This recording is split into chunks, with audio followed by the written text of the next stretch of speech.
செய்யும் ஏசாமி முருகனையா. வெற்றிவேல் முருகனுக்கு.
சாமி என்பார், கார்த்திகேயன் என்பார், சுவாமிநாதன் என்பார், முக அமுதன் என்பார், பாலசுப்பிரமணியன் என்பார், கருணாகரன் என்பார், கதிர்காம கந்தன் என்பார், கதிர்வேல சுவாமி என்பார், சேனாதிபதி என்பார், கதிர்வேலன் என்பார், பரமகுரு என்பார், முத்துக்குமாரன் என்பார், சூரனை கூறு போட்டவனாம், சுனாமியை விரட்டி விட்டவனாம், யோகர் கொடுத்த பொக்கிஷமாம், பஞ்சாமிர்த பிரியனாம், பத்துமலை சுவாமியாம். அப்படிப்பட்ட முருகனவன் ரொம்ப ரொம்ப சின்னவனா சுவாமி.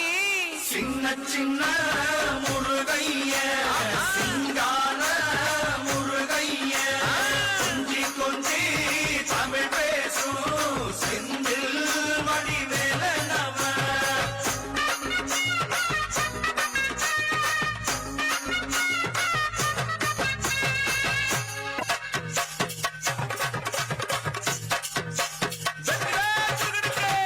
கண்ணில் பிறந்தவனே உன்னை சுத்துதையா மக்கசனோ, எட்டு திக்கும் தமிழ் காத்த பேரழகா வறுமையா.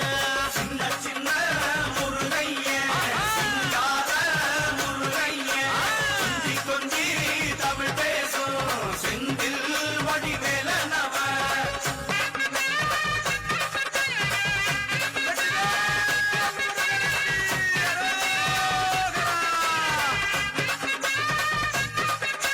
சூரனையே வேறறுத்த சுப்பிரமணி நீதானையா, கடலைய விரட்டி விட்ட செந்தூர் வடிவேலனையா. சின்ன சின்ன முருகைய சிங்கார முருகைய கொஞ்சி கொஞ்சி தமிழ் பேசும் செந்தில் வடிவேலனவ. திண்டாட்டமே இல்லாமலே மக்க கொண்டாட்டமா வாழ வைக்கும், பண்டாரமாம் பழனியில உலகை நின்றாடோ ஆண்டவனே. சின்ன சின்ன முருகைய சிங்கார முருகைய கொஞ்சி கொஞ்சி தமிழ் பேசும் செந்தில் வடிவேலனவ.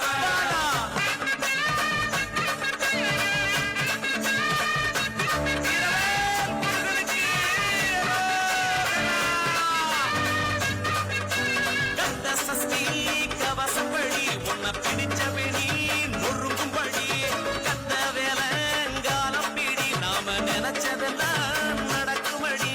சின்ன சின்ன முருகைய சிங்கார முருகைய கொஞ்சி கொஞ்சி தமிழ் பேசும் செந்தில் வடிவேலனவ. பாமுருகா வேல் முருகா பாமுருகா வேல் முருகா வெற்றிவேல் முருகனுக்கு.